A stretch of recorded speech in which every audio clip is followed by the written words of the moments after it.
오늘 제목은 마라나타입니다. 어서 오시옵소서. 여기에 앞에 단어가 붙어야 됩니다. 우리 주 예수님 어서 오시옵소서.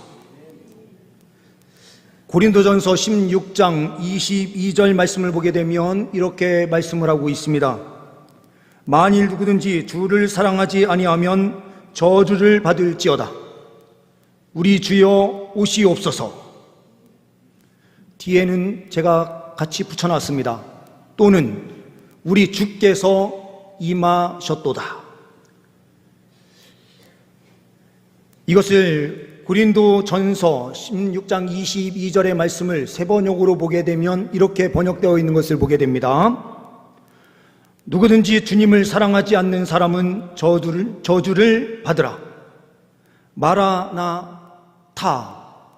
우리 주님 오시시오, 이렇게 되어 있네요. 오십시오라고 되는 것보다는 우리 주님 오시옵소서 이렇게 돼야 될 것 같습니다. 세번역 성경은 이 부분을 해석하기보다는 아람어인 그 단어 그대로 마라나타로 기록되고 있습니다. 이것을 어떻게 읽느냐에 따라서 예수님 오시옵소서라는 뜻이 되고요. 또한 어떤 부분에서는 주께서 임하셨다라는 뜻으로도 사용 가능한 단어가 됩니다. 앞에 마라를 띄워서 나타를 뒤에 붙이는 순간 임하셨다라는 뜻이 되고요. 이것을 마라나타로 세자 다음에 한자를 띄워서 읽게 되면 이것은 어서 오시옵소서라는 단어입니다. 신약 성경에 유일하게 이 고린도전서 말씀에 이 말씀이 기록되고 있습니다. 그런데 이 사상이 그대로 어디와 연결되느냐면 바로 오늘 본문이 있는 20절 말씀에 내가 진실로 속히 오리라 하시거늘 아멘 주 예수여 오시옵소서라고 하는 이 단어가 이 아람어의 뜻 그대로를 받은 것입니다. 요한계시록은 헬라어로 기록이 됐기 때문에 마라나타라고 하는 단어는 나타나지 않지만 그 똑같은 사상이 그대로 드러나 있습니다. 그리고 초대교회의 성도들의 주된 기도의 내용이 바로 이 마라나타였습니다. 우리는 기도의 내용이 무엇입니까? 세상에서 누리는 복, 세상적인 것을 위해서 기도하면서 달려가고 있는 것은 아닙니까? 우리가 초대교회의 신앙을 다시 회복할 때에 놀라운 은혜가 있게 될 줄 믿습니다. 요한계시록 1장 9절의 말씀은 요한복음의 기록 목적을 정확하게 이야기를 하고 있습니다.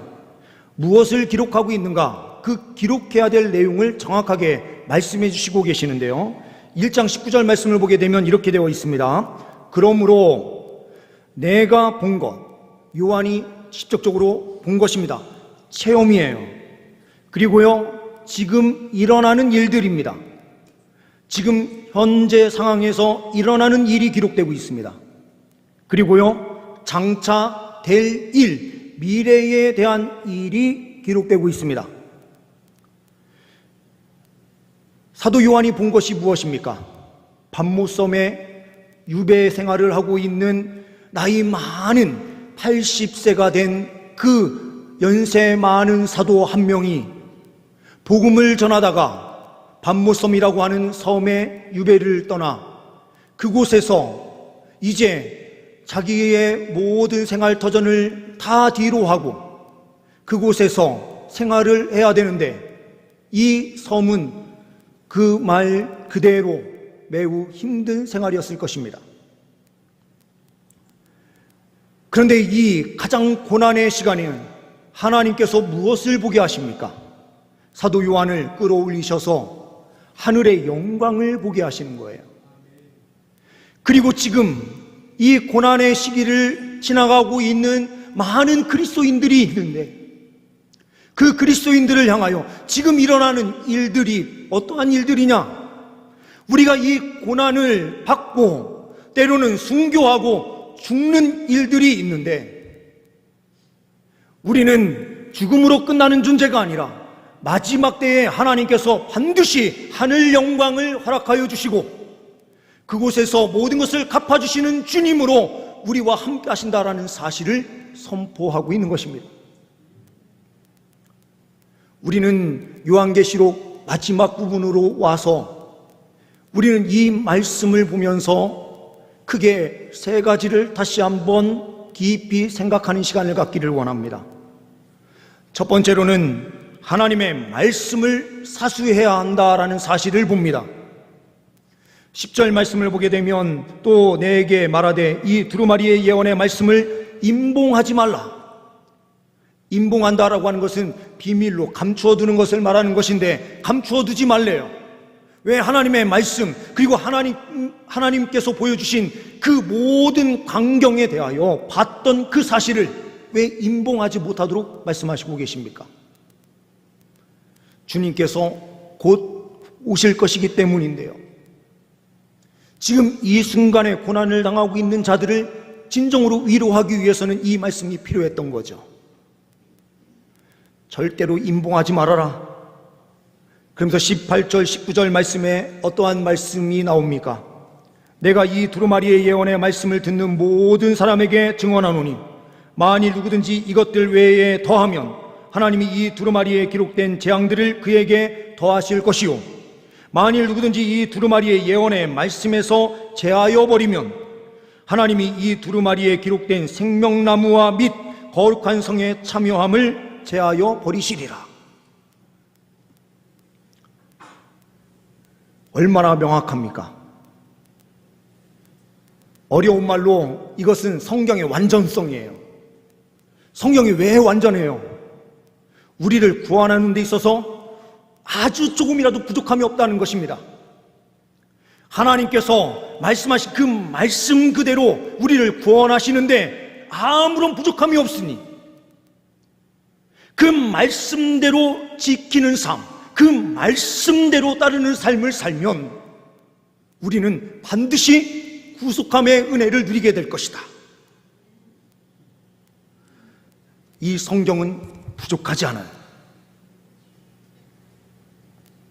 그러니 우리는 하나님의 말씀을 사수해야 합니다.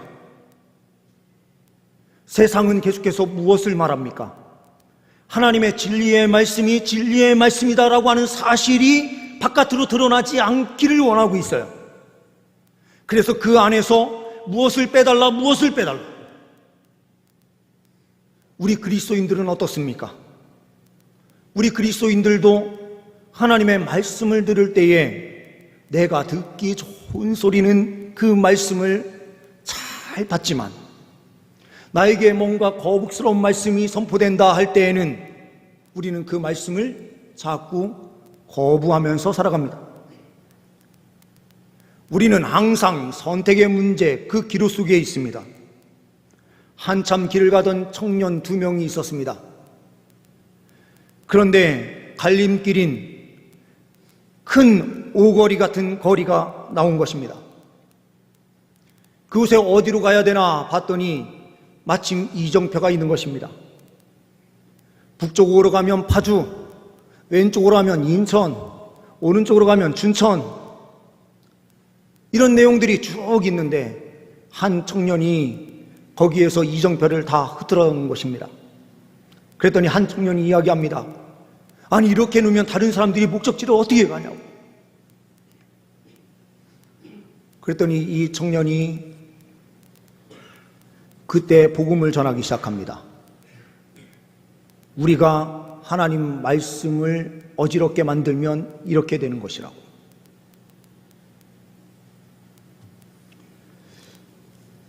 하나님의 말씀을 사수해야만 됩니다.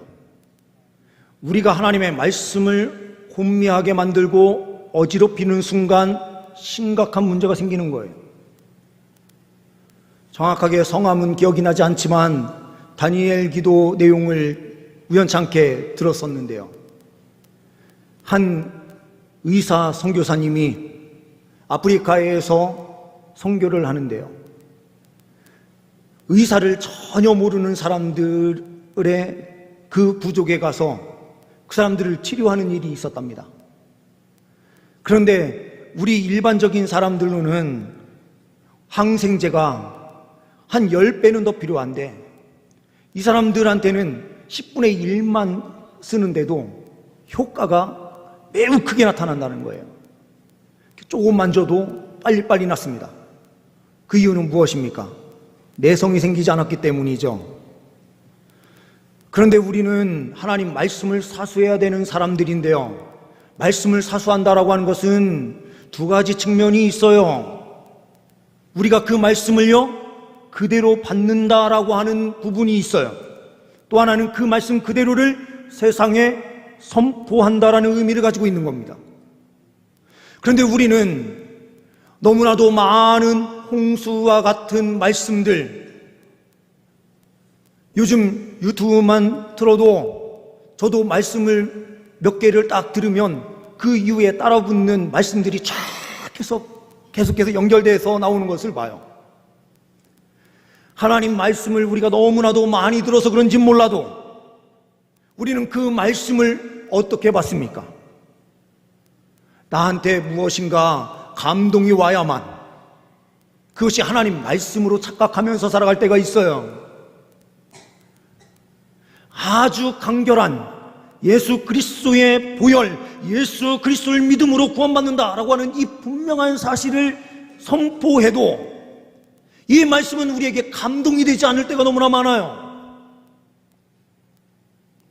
하나님 말씀을 하나님 말씀으로 받는 것 자체가 이미 하나님의 말씀을 사수하는 길이다라는 사실을 우리는 기억해야만 합니다. 우리가 하나님 말씀을 그대로 듣고 그대로 행하는 삶이 우리의 삶에 있을 때에 그리스도인들은 능력의 사람으로 세워지는 것입니다. 이 말씀이 있기에 우리는 하늘 소망으로 힘있게 달려갈 수 있는 거예요. 하나님의 말씀이 없었다면 우리는 어떠한 길로 가야 될지 이정표가 전혀 없는 상태에서 우리는 살아갈 수밖에 없는 것입니다. 하나님께서 우리에게 말씀을 주셨습니다. 더하거나 빼거나 하는 일 없이 그대로 믿고 신뢰하며 달려갈 때에 우리는 승리할 수 있게 되는 줄 믿습니다. 두 번째로는 예수님이 주인공이심을 확신해야 된다는 것입니다. 16절 17절 말씀을 보면 이렇게 되어 있습니다. 나 예수는 교회들을 위하여 내 사자를 보내어 이것들을 너희에게 증언하게 하였노라. 나는 다윗의 뿌리요 자손이니 곧 광명한 새벽별이라 하시더라. 성령과 신부가 말씀하시기를 오라 하시는도다. 듣는 자도 오라 할 것이요 목마른 자도 올 것이요 또 원하는 자는 값없이 생명수를 받으라 하시더라.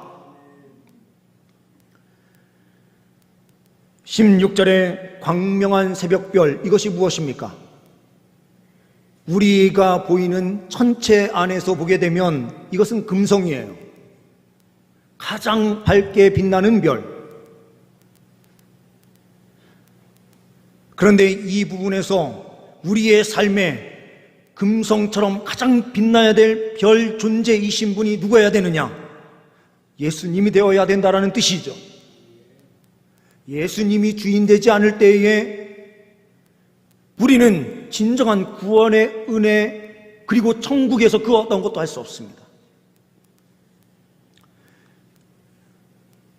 장례식에서 가장 많이 설교하는 부분이 천국 설교거든요. 근데 천국을 가장 쉽게 이야기하는 방법이 뭘까요? 우리의 가족, 우리의 부모님, 우리의 할머니, 우리가 사랑하던 남편, 부인이 먼저 가 계신다면, 그 나의 자녀들이 그곳에 먼저 가 있다면, 그곳에서 만날 사람이 누구예요? 우리 가족들을 그 자리에서 만나겠죠. 다시 한번 말씀을 드립니다. 선후 관계가 틀어지면 심각한 오류의 신앙이 생겨요. 우리는 가족을 만나러 들어가는 것이 아니라 누구를 뵙기 위하여 들어가는 것입니까? 예수님을 뵙기 위하여 들어가는 것입니다. 천국은 예수님이 주인이십니다. 예수님을 만나 뵙고 그 안에서 자녀된 우리 모두가 한 가족으로 함께 만나고 함께 그 안에서 주님을 찬송하는 은혜를 누리는 거예요. 오늘 17절 말씀에서도 성령과 신부가 말을 한다라고 되어 있는데요, 신부는 교회를 뜻하는 것입니다. 교회는 우리 한 사람 한 사람이 교회예요. 우리가 증거하는 주 예수 그리스도의 복음을 통하여 많은 영혼들이 주께로 돌아올 수 있는 것입니다. 듣는 자도 오라 할 것이고요, 목마른 자도 오라고 할 것이고요, 원하는 자는 값없이 생명수를 먹어라 라고 선포해야 될 우리의 책임에 대해서도 이 부분은 분명하게 말씀하고 있어요. 그런데 생명수, 이것은 무엇을 의미하는 것입니까? 생명수는 생명의 근원이신 예수님을 의미하는 거예요. 예수님을 만났을 때에 우리의 갈급함, 우리의 모든 것들이 다 해결될 수 있어요. 은혜라고 하는 것이 무엇입니까? 우리 성도님들은 예배를 왜 드리러 오십니까? 은혜 받기 위하여 오시는 것입니까? 이것도 다시 한번 말씀을 드립니다. 앞뒤가 바뀌는 순간 큰 문제가 생긴다고 말씀을 드렸어요. 우리는 이 자리에 은혜를 받기 위하여 오는 것이 아닙니다. 이 자리에 오는 것은 우리의 주가 되신 하나님을 예배하기 위해서 오는 것입니다. 하나님만 보고 예배할 때에 하나님께서는 우리에게 풍성한 은혜를 덧입혀 주시는 분이십니다. 우리는 은혜를 받았다라고 말할 때에 감정에 치우쳐서 우리의 감정이 무엇인가 뜨거움이 느껴지지 않으면 은혜를 안 받은 것처럼 착각을 해요. 그런데 우리는 철저하게 말씀에 근거하여 하나님 앞에 예배드리며 달려갈 때에 하나님께서는 우리의 삶에 반드시 가장 좋은 것으로 덧입혀 주시는 분이십니다. 우리는 이 부분을 명확하게 하는 신앙인이 되어야 됩니다. 신앙생활의 주인공은 우리가 아니에요. 우리를 구원하여 주신 예수 그리스도께 있습니다. 저 천국에 들어가서도 우리는 그 은혜의 영광을 찬송하는 영광, 그 자리에 있게 될 것입니다. 주님을 진정으로 예배할 때에 주님께서 우리 가운데 넘치는 은혜로 임재해 주시고 승리를 덧입혀 주시는 것입니다. 세 번째로는 상급을 주시는 하나님이심을 확신해야 합니다. 20절 말씀을 보게 되면 이것들을 증언하신 이가 이르시되 내가 진실로 속히 오리라 하시거늘 아멘. 주 예수여 오시옵소서. 이 고백이 어떠한 사람들이 할 수 있는 고백입니까? 11절부터 13절에 나오는 사람들이 이러한 고백을 할 수가 있어요.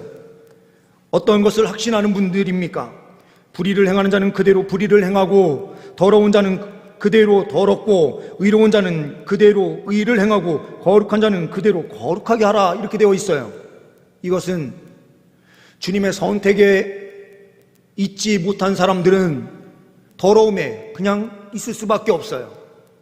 그러나 예수 그리스도의 은혜로 구원받은 하나님의 사람들은 늘 항상 어떠한 모습으로 있습니까? 의를 행하는 거룩한 자로 서 있는 거예요. 이 거룩한 자로 서 있는 그들에게 12절 말씀에 뭐라고 말씀합니까? 보라, 내가 속히 오리니 내가 줄 상이 내게 있어 각 사람에게 그가 행한 대로 갚아주리라. 그 의를 지키고 거룩함을 지켜내는 주의 백성들에게 하나님께서, 우리 예수님께서 내게 준비되어 있는 그 상을 너에게 줄 것이다.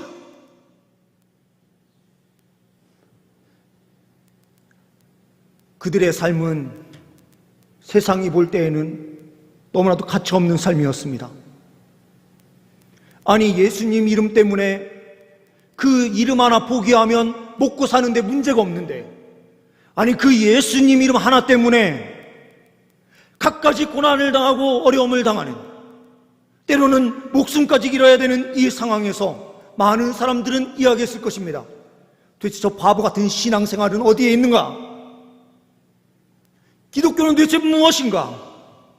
라고 하는 이러한 부분에서 기독교는 계속해서 손가락질을 당하고 그 누구도 길을 펼 수 없는 이러한 상황 속에서 항상 그 사람들에게 숙이고 들어가고, 그 사람들이 뭐라고 하면 묵묵히 그 모든 이야기를 받으며 오직 예수 그리스도만을 이야기하고 예수와 함께 사는 그 인생들은 세상 사람들이 볼 때는 바보 같은 인생이었어요. 그런데 하나님께서 뭐라고 하십니까? 우리 예수님께서 그 모든 행위대로 갚아줄 것이다. 예수님의 재림이 강력하게 단행되는 순간이 언제입니까? 예수님께서요 재림하시는 순간이 언제입니까? 순교당한 자들이요 제단 앞에서 주님 나라를 위하여 순교한 이 순교자의 그 부르짖음을 왜, 신원을 왜 응답하시지 않습니까? 주님 응답하여 주옵소서라고 외치는 그 기도 소리를 통하여 하나님께서 응답하신다라고 요한계시록 6장 말씀에 기록되고 있어요. 순교자들의 피에 의하여 하나님 앞에 계속해서 신원 탄원을 외치는 그 기도 소리가 끊임없이 그 보좌에 올라가고 있습니다. 그런데 주님께서 그 기간을 왜 이렇게 2000년 넘는 기간 동안 그대로 두시면서 가시고 계십니까? 하나님의 사람들을 다 구원하시기 위해서 하나님의 계획 속에 있는 하나님의 자녀들을, 우리를 구원하시기 위하여 주님께서는 지금까지도 기다리고 계셨던 거예요. 만약 우리에게 날짜를 정확하게 가르쳐 줬다면 어떠실까요? 혹시 기도하시는, 우리 기도 많이 하시는 성도님들, 예수님께서 몇 날 며칠에 오신다고 혹시 말씀하시면 저한테 꼭 말씀해 주세요. 저는 그분을 다시 신앙교육을 다시 시켜드릴 겁니다. 우리 주님께서는 그 부분에 대해서 절대로 말씀하시지 않는 분이죠. 왜요? 우리가 어떤 존재인데요, 완악하기가 그지없는 존재거든요. 만약 2024년 1월 1일에 오신다 그러면은요, 우리는요 2023년 12월 31일 11시 45분까지요, 아니면 5분 전에 예수님께서 오시겠다라고 말씀하신 그 시간 바로 앞에서 회개할 겁니다.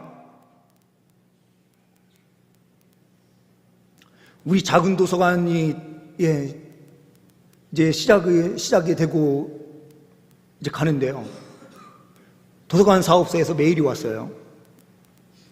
점검을 한답니다. 오픈하기로 했었던 시간에 정확하게 오픈이 되고 닫히고 있는지, 사람이 거기에서 상주를 하면서 잘 관리가 되고 있는지, 몇 날 며칠부터 며칠까지 수역의 직원들이 어느 한순간에 와서 보겠다는 거예요. 아니 몇 날 며칠 몇 시에 정확하게 온다고 하면은 그때만 딱 제가 내려가서 준비하고 있으면 되는데, 아니 이거는 시간이 거의 한 달 가까운 시간을 딱 정해줘가지고요, 그 평가를 잘 받아야 이제 다음에 내년 이제 지나서요 2025년 정도부터 국가의 보조를 받을 수 있다고 하는데, 정확하게 이야기를 해주면 얼마나 좋아요.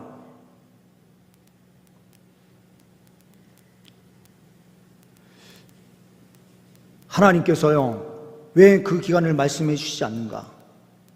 상급이 있기 때문입니다. 우리는 이렇게 생각을 합니다. 십자가에 예수님께서 못 박혀 돌아가실 때에요, 두 강도가 함께 사형을 같이 당하죠. 그런데 한편에 있는 사람은 예수님을 거부해요. 근데 한 사람은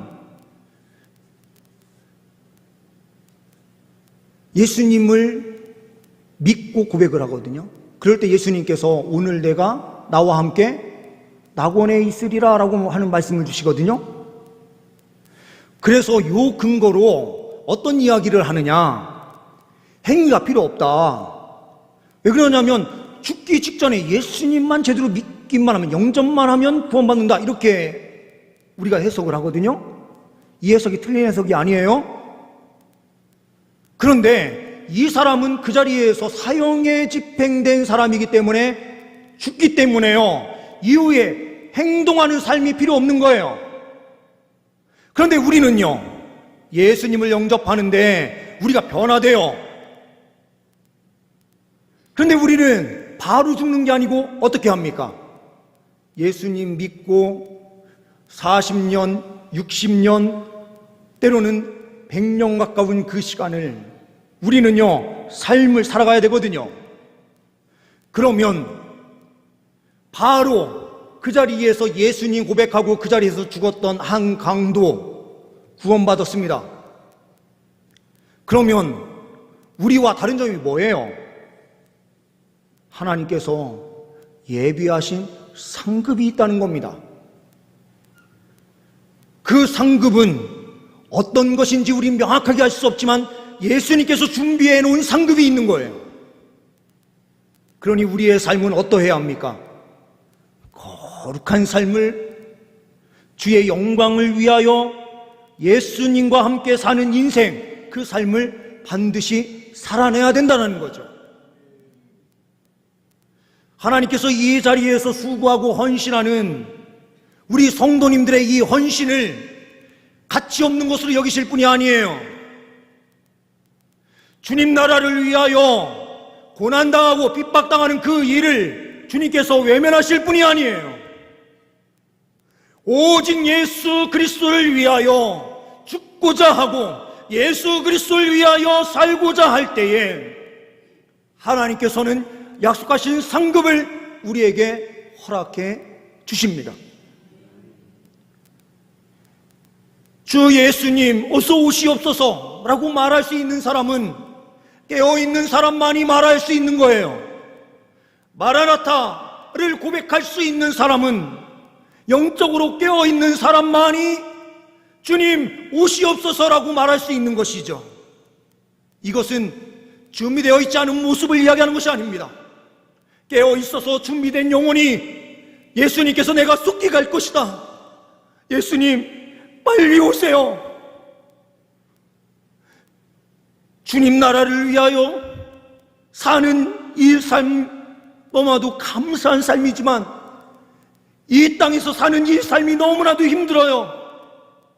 주님 오시옵소서, 영광의 나라 주님께서 주실 상급을 바라보며 달려갑니다 라고 하는 고백이 있는 삶이죠.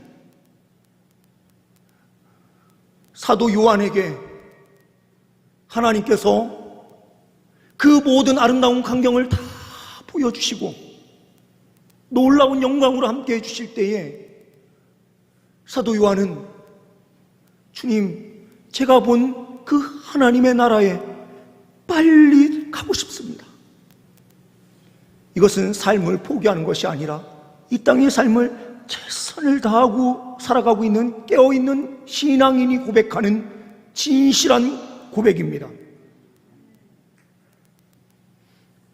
우리 성도님들, 세상에서 가짜 그리스도인으로 살고 있는 것은 아닙니까? 세상 방식대로 똑같이 살아가고 있는 것은 아닙니까? 주님께서는 마라나타 신앙을 가지고 깨어있는 신앙으로 나아가라라고 우리에게 명령하시고 계십니다. 오늘 한 날, 일주일의 하루하루의 삶, 우리 남은 여생의 모든 삶, 진실한 삶으로 하나님께 영광을 올려드리며 달려갈 수 있는 우리 모두가 될 수 있기를 소망합니다. 기도하십니다. 하나님 말씀을 사수하는 자가 되게 하여 주옵소서. 우리의 삶의 주인공은 오직 예수님임을 믿습니다. 예수님을 자랑하는 삶, 예수님과 함께 사는 삶 되게 하여 주옵소서. 상급을 주시는 하나님을 확신하며 끝까지 믿음의 걸음 걸어가는 우리 모두가 되게 하옵소서. 우리 주 예수 그리스도의 이름으로 기도하옵나이다. 아멘.